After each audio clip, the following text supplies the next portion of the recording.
are recent global trade disruptions impacting companies' supply chain strategy, and why is AI critical? Yeah, so actually, I was last week at the Gartner Supply Chain Conference, and it helped, being in a room with 4,000 other supply chain practitioners. It was really interesting to sort of synthesize and roll up the types of conversations that I had there.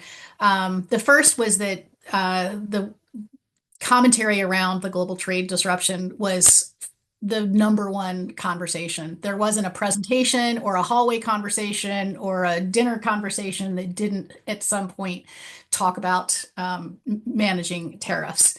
AI, however, really came out loud as a way to help manage any sort of uncertainty, tariffs or otherwise. Um, People are looking very much towards AI as a way to improve their visibility, but more importantly, a way to manage scenario planning. So, what do I mean by that? To be able to have essentially a thought partner to help you envision those what ifs.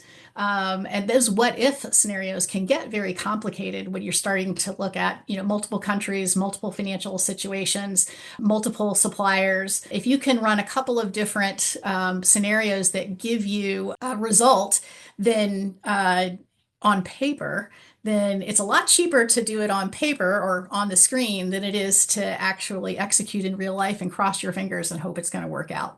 So this AI as a scenario planning tool, I think, is getting a lot of energy and excitement and investment behind it. People confuse the word or use the word AI to mean a lot of different things, and so AI can be machine learning, like just crunching big data, all the way up to agentic AI, where you actually are using the machine to be highly predictive and manage workflow and decisions. And there's a huge span between machine learning all the way up through agentic AI. I don't think most supply chain practitioners really understand the difference yet. And it's important because there are different tools for different types of work along the way. And so I think it's important to, as folks start to think more about how can they use AI in their supply chain, that they at least understand a little bit more the different types of AI applications and what they might best be used for. It's not all just AI, right? There's lots of different tools. Just like, a hammer is different from a screwdriver, and they're all tools, right? But you use them for different things.